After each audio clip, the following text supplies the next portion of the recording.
Assalamualaikum warahmatullahi wabarakatuh. Apa kabar anak-anak? Semoga kita semua sehat selalu. Baiklah, sebelum kita mulai pelajaran pada hari ini, lebih baik kita berdoa dulu. Untuk ketua kelas silakan dipimpin doanya. Oke, jika sudah baiklah, di sini pada hari ini kita akan masuk ke pelajaran kimia, yaitu tentang hidrolisis garam.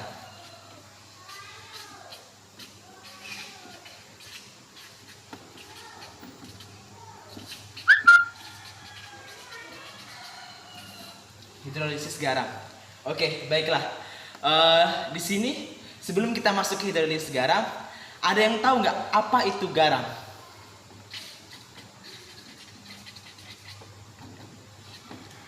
Apa itu garam? Ada yang tahu? Bawa beri waktu sebentar. Mungkin ada yang tahu, silakan. Ya, oke, baiklah.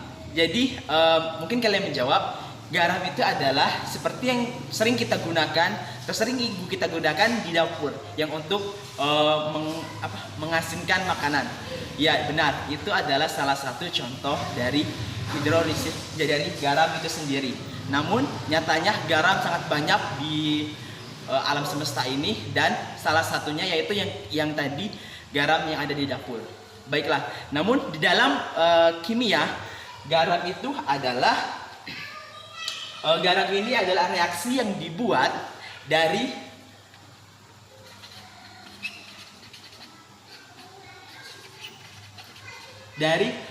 asam yang ditambah basa dan menghasilkan garam. Jadi kalau di dalam kimia, garam itu adalah reaksi asam yang ditambah dengan basa dan menghasilkan garam. Oke, baiklah. Jadi garam adalah zat yang dibuat dari campuran asam yang ditambah dengan basa dan menghasilkan garam, dan mungkin bisa ditambah dengan H2O, air. Oke, baiklah. Dalam kimia juga pengertian garam itu sendiri adanya seperti contohnya HCl yang ditambah dengan NaOH akan menghasilkan. Nah, jadi HCl yang direaksikan dengan NaOH akan menghasilkan NaCl. Jadi ketika asam HCl yang ditambah dengan basa NaOH akan menghasilkan NaCl atau garam itu sendiri. Jadi kalau di dalam kimia, garam adalah reaksi antara asam dan basa yang menghasilkan garam atau NaCl ditambah NaOH menjadi NaCl. Oke? Jadi sudah tahu kan apa itu garam dalam kimia? Jadi garam itu seperti sudah saya Bapak jelaskan tadi. Ini baiklah. Jadi pengertian garam dalam kimia adalah suatu zat yang dibentuk dari sisa asam dan basa, yang mana biasanya sisa asam adalah kation dan sisa basa adalah anion. Jadi HCl ini adalah sisa asamnya, Cl, dan sisa basanya yaitu ada, berarti sisa asam dari HCl ini adalah Cl, dan sisa basa dari NaOH ini adalah si Na ini. Jadi garam itu adalah sisa asam dan sisa basa jadi NaCl. Oke, baiklah. Jadi ketika kita sudah membahas tentang apa itu garam, jadi sekarang kita akan membahas apa itu hidrolisis. Ada yang tahu apa itu hidrolisis? Oke.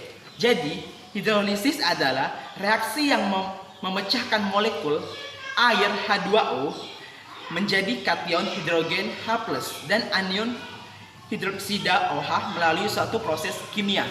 Jadi ketika kalian sudah membahas tentang garam, kalian akan mempelajari tentang hidrolisis.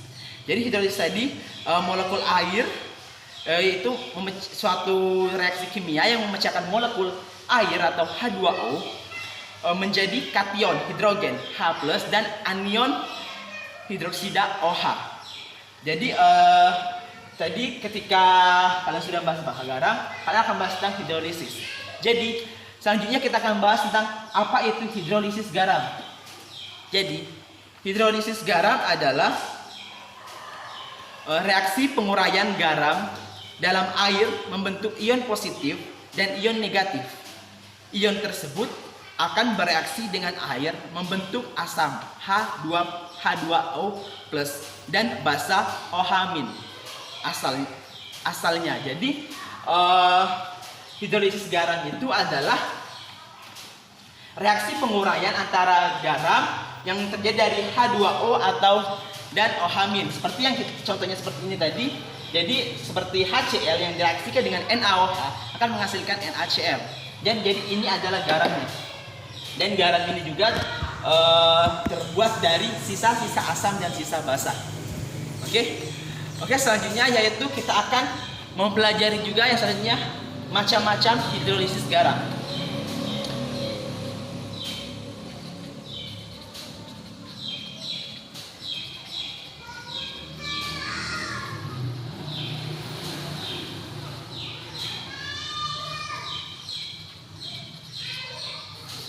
Oke, kita akan bahas tentang macam-macam hidrolisis garam.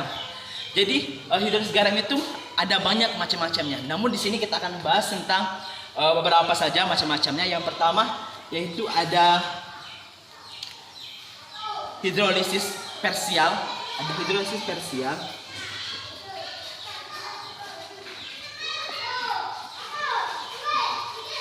Hidrolisis parsial. Jadi kita akan bahas yang pertama dulu. Apa itu hidrolisis parsial? Tadi kalian sudah Bapak jelaskan apa itu garam dan apa itu hidrolisis. Jadi sekarang kita akan bahas hidrolisis parsial. Ada yang tahu apa itu hidrolisis parsial?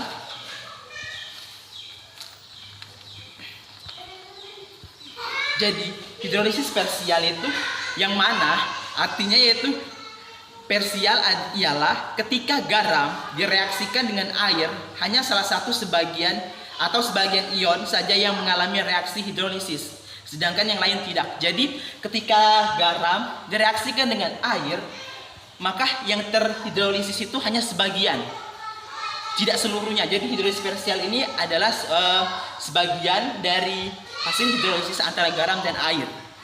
Oke. Dan selanjutnya yaitu ada yang kedua,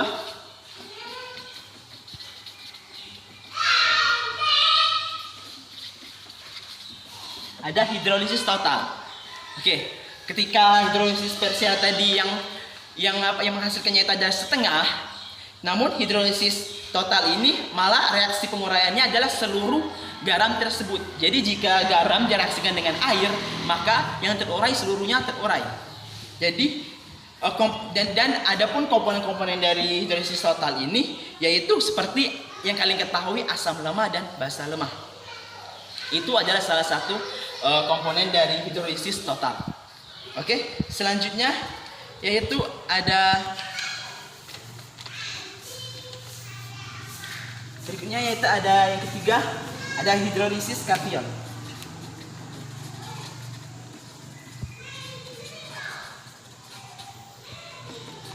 Oke. Apa sih hidrolisis kation itu? Ada yang tahu hidrolisis kation itu apa? Jadi hidrolisis kation ini sama saja halnya dengan reaksi hidrolisis antara garam dan dengan komponen molekul asam lemah dan basa lemah. Jadi hidrolisis kation ini sama dengan hidrolisis total. Namun jika garam dengan komponen pengusuran asam kuat dan basa lemah dilarutkan ke dalam molekul air, juga akan mengalami hidrolisis parsial dan hasilnya ion yang bersifat asam atau H+. Jadi hidrolisis kation ini sama halnya dengan hidrolisis total, namun jika asam kuat dengan basa lemah bereaksi, maka dia akan seperti hidrolisis parsial, seperti setengah. Oke. Baiklah, selanjutnya yang terakhir ini ada hidrolisis. Oke, yang terakhir itu ada kation dan anion yang terhidrolisis.